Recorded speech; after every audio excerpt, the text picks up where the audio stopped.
Tears of the Kingdom is the long-awaited sequel to Breath of the Wild that many have been waiting for.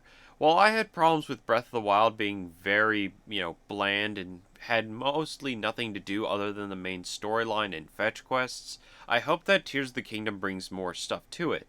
But unfortunately, Kotaku has basically spoiled the magician's trick and ruined the magician's code for all of us. This is a prank that's not really ha ha, I tripped you in the hallway. This is more of a prank of ha ha, I put you on the sex offender registry. Now, to understand this, you must understand that Nintendo has a blacklist of people who aren't allowed to have pre-release access to the game. Now, this is strictly for publication purposes.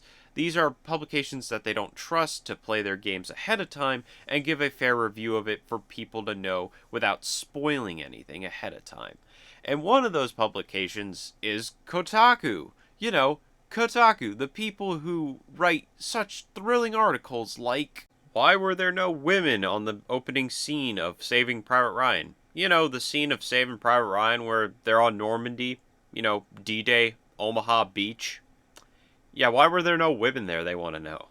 And, of course, something so controversial yet so brave as the article of it's impossible to separate Cuphead from the era that inspired it.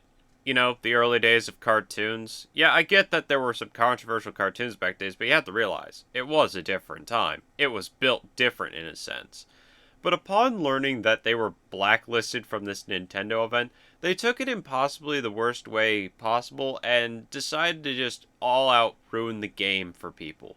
They posted an article that was every leak that was confirmed from either confidential sources or people who had leaked stuff on forums. You know how people are always leaking stuff like that Sora was eventually going to be in Smash, whether people wanted him or not? Sora was going to be was confirmed for the last DLC character for a long time coming, yet people just didn't want to believe it. Yeah, leaks like that. But no one in their right mind could say this was a good idea. You took a popular publication, one that lots of people know, and basically spoiled most, if not all, of Tears of the Kingdom for them. Hi, I'm making this interjection after I had already put up and taken down my original video because I accidentally left out this segment that I wanted to talk about how both sides are in the wrong, but I for some reason left that out while editing. My bad. I made a dum-dum. But I want to talk about how Nintendo's in the wrong because having a blacklist in the first place sets a very dangerous precedent for gaming as a whole. When you start creating a blacklist of who's allowed to have pre-access to your game, you set a very dangerous precedent of what the opinion people are allowed to have on that game. And while you could say that you banning Kotaku is nothing related to their opinion about the game and that there are different reasons of why you blacklisted them, it's just not a good idea to ban people in the first place when it comes to journalism as a whole. I get that you're a big megacorp and at the end of the day it's your decision who gets pre-release access, but you have to realize that at the end of the day, people are just going to tell you yes if it means they can continue having pre-released access to your game, Nintendo. It's very childish and I think you should just disband your blacklist or whatever it is you call it. But Kotaku, you're not off on the, leash here either. No one seems to grasp that the ethicalness of the leaks is what's called into question here. It's not that they leak the game and that everyone has a free choice to read the article that Kotaku put out. Yes, I did see that Kotaku didn't put out any story elements, they just put out gameplay elements, which is completely fine. I'd much rather that they have the consciousness enough not to ruin the story of the game, which most people are invested in, much rather just have these little gameplay tidbits. And again, like I said, it's everyone's free will to read it, but it's clear that you released these leaks solely on the purpose of spiting Nintendo for the blacklist. And you don't even hide it that well. Literally your entire staff is just molding on Twitter, is telling people how they think of the blacklist as some sort of 1945 Japanese fascist Third Reich kind of shit. Like, it's kind of pathetic and childish. I know that at the end of the day, they didn't really ruin anything for anyone, but it's not about the leaks. It's about the ethicalness of the leaks that makes it the problem.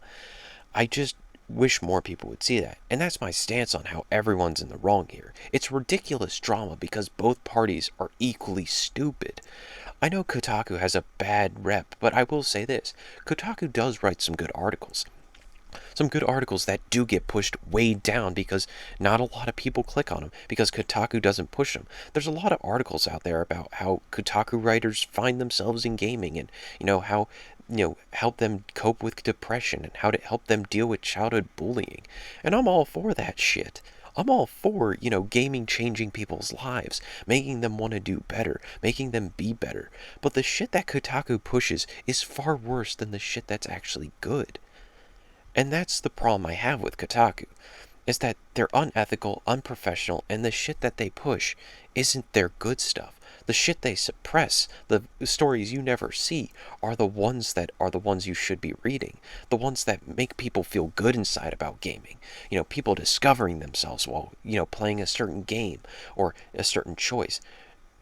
That's what we want to read. Stuff that makes gamers feel good about other gamers, having fun in games. And maybe through them having fun and talking about their experience with the game, others will pick up on that game. That's what Kotaku needs to do more of. Get down to earth gaming with other gamers. But hey, at the end of the day, them being blacklisted is ridiculous. If Nintendo wants to correct this, simply unblacklist them until Kotaku has done something reasonably stupid that deserves to be blacklisted for. That's about it.